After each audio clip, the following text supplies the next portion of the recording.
Pila tayo dito sa Meralco. Inagahan natin. Alas 7 yung bukas. 6:27 AM. Una tayo sa pila sa regular line. So may sariling pila yung senior. Tapos tayo sa regular line. Kaya tayo pumila kasi mag-a-apply tayo ng bagong linya para sa ating duplex. Kasi before, in-applyan natin yung electrical line yung yung duplex, pero as one lot lang, as one house. Since duplex siya, kailangan natin applyan yung isang bahay. So before, ayaw ng Meralco i-grant tayo ng 2 lines kasi wala pang natatayong or nako-construct na bahay. And kino-consider nila yung isang lote as one house. Pero since yung isang lote hinati natin sa dalawa, so naging duplex siya. Sabi nila, antayin natin makonstruct yung isang bahay tsaka applyan ng panibagong linya. So currently isang linya lang yung linya ng kuryente dun sa duplex, which is pinaghahatian ng dalawang bahay. So ngayon kailangan na natin applyan ng sariling linya yung either unit 1 or unit 2. Pero sa nakikita ko ngayon, nasa side ng unit 2 yung metro ng Meralco. So yung unit 2 yung meron linya ng kuryente. Ang a-applyan natin yung unit 1. So ito, inagahan natin para di tayo pumila ng matagal, no? Kasi pag medyo late tayo pumunta, abutin tayo ng siyam-siyam sa haba ng pila. So sabi naman nila 7 o'clock yung bukas, and unang-una tayo sa pila sa regular line. Yan, maglapit na magbukas. Medyo mahaba na yung pila sa iba. Senior, customer service, and regular bills payment. Meralco. Okay. Say hi to the vlog. Ayun, tapos na tayo sa Meralco, kanina pa. So, kasama ko ngayon si Pixar. Kailangan namin magpagupit, no? Dadamay ko na rin sarili ko. Pero si Pixar ang mas kailangan magpa-haircut dahil mamaya meron silang pictorial sa kanilang baseball team. Next week pala, meron silang 1-week tournament. Pupunta sila sa Clark, Pampanga. So, kailangan niya mag-prepare doon. Isa na doon ang magpa-haircut dahil later on, meron silang team pictorial. Yan. Para naman maayos, no? Good looking naman ang anak natin pero mas maganda na newly tabas ang kanyang buhok. So ako isasabay ko na rin yun sa akin, medyo mababa na. So yun, update sa Meralco kanina. Okay naman yung in-apply natin. Pinasok na nila sa system yung application natin. So sabi nila, antayin na lang daw natin yung tawag ni inspector na kung kailan nila i-ocular yung duplex, no? Kasi kailangan nilang i-check para saan ilalagay yung mga metro, and yun nga, I think formality na lang yun, no? Kasi nalagyan naman before ng Meralco line doon no?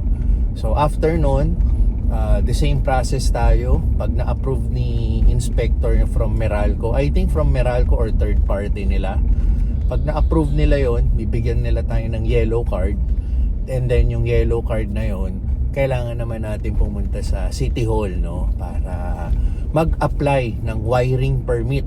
Yun, maraming process. So after natin makuha yung wiring permit, pag galing na tayo ng munisipyo, babalik ulit tayo kay Meralco para ipakita yung wiring permit, and then doon nila tayo final stages, doon na natin ipapasa yung mga documents natin like valid ID, wiring permit, yung documents nga like the title ng property, and then doon na nila i-schedule maglagay ng bagong metro doon sa isang unit ng ating duplex. So yun yung naging process natin this morning. So ngayon tahak na tayo papunta sa ating barbershop para magpagupit kami ni Pixar. Nga, nakapantulog pa si Pixar para pagkagupit, ligo. Yan, para isahan na lang. So sige.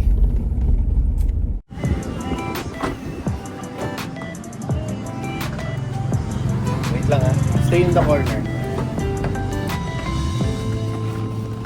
Susi pala.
Tapos na kami.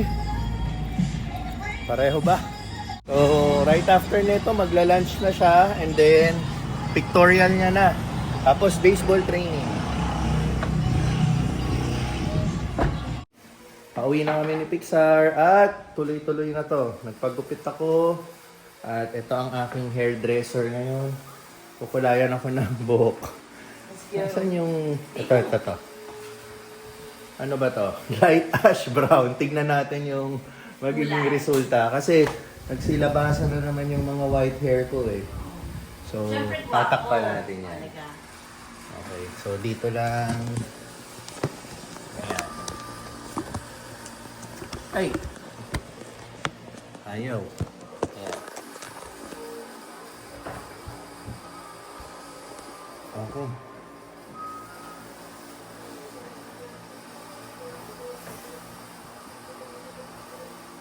So sir, bakit po light ash brown ang kinulay? Ang pinili nating kulay at Wala hindi lang. ang usual nating mahogany. Inano lang natin. Binunot lang natin. Tsaka sale eh. Okay. Kailangan ba ng ilaw? Hindi. Okay. So usually binubuksan natin yung ilaw eh. May umaga naman eh. Hindi ko kahit hapon, binubuksan natin to. Okay. Change oil day para sa kotseng ito. Ang kotse ng uncle ko na nasa US ngayon. So bago umalis yung uncle ko pabalik sa US, no. So nagbakasyon kasi siya dito last year until mga first quarter this year bago niya iwan ulit yung kotse sa atin.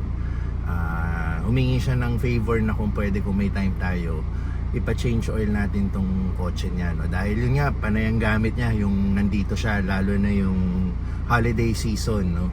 So wala namang problema sa atin yun. Very much welcome na gagawin natin yung hinihingi niyang favor. Kasi alam niyo po, yung uncle ko po sa US, no? Si-share ko na lang po. Whenever po nandun po ako sa kanila sa US, whenever po nasa US ako, lagi po nila akong pinapastay sa bahay nila.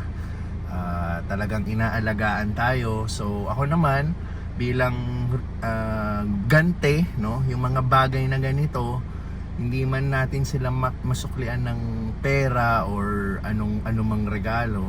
So pag may mga pagkakataon makabawi tayo sa mga ganitong ginagawa natin wholeheartedly yan. So ito yung time na in-schedule din natin na actually hindi naman in-schedule. Ito yung pinakabakanting oras natin para mapa-service tong kotse ni Tito Stimson dahil ayun, in a few months na naman, maybe later this year babalik na naman siya dito sa Pilipinas para at least gagamitin niya na lang to, no.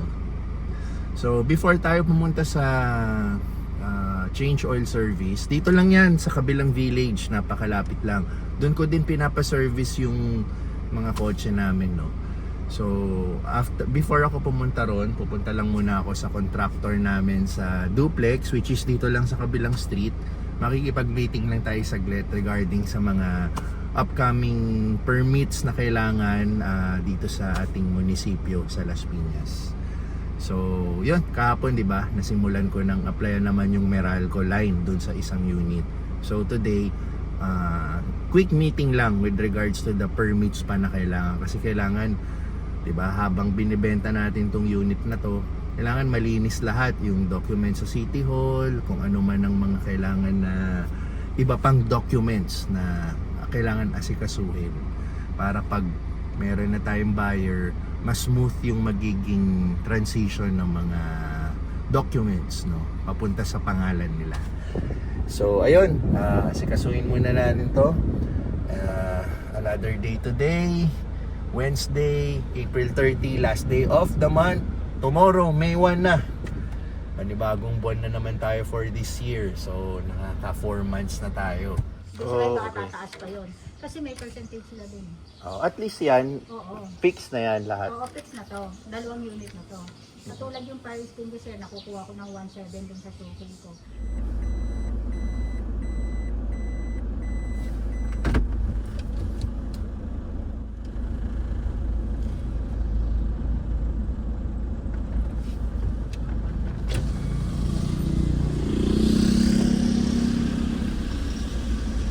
So ito, buti tayo na yung nakasalang agad.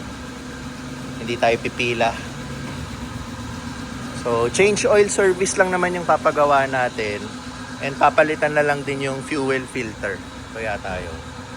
Dito yung sa change oil. Sariwa pa yung makina eh. Oh. Okay. May 1, Thursday. Panibagong buwan tayo. Labor Day and wedding anniversary po ng parents ko, no. So nakalimutan ko na ilang taon na silang kasal. Pero matagal na rin, no. Deliver naman tayo ng itlog ngayon dahil may orders ang ating client. Tapos si Pixar this morning nagkaroon siya ng baseball training. Napapalapit na ang kanilang tournament, no, sa Clark, Pampanga. So ako next week meron akong mga gagawin din na isasama ko dito sa vlog, pero for this vlog hindi ko muna sasabihin, siguro sa next vlog na doon ko sasabihin yung mga activities ko naman for next week, kasi hindi ako kasama doon sa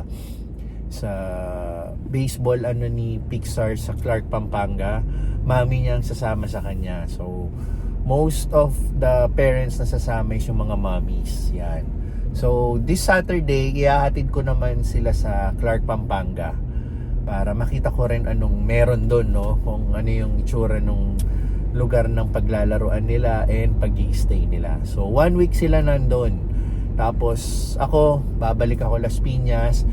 May mga gagawin pa rin naman tayong mga trabaho. And, yun nga, i-announce ko na lang sa susunod na lang na vlog yung mga ibang activities ko pa for next week. And, ano pa?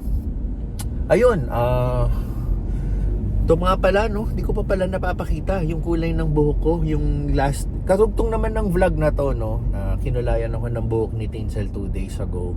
So, ito na yung kinalabasan niya.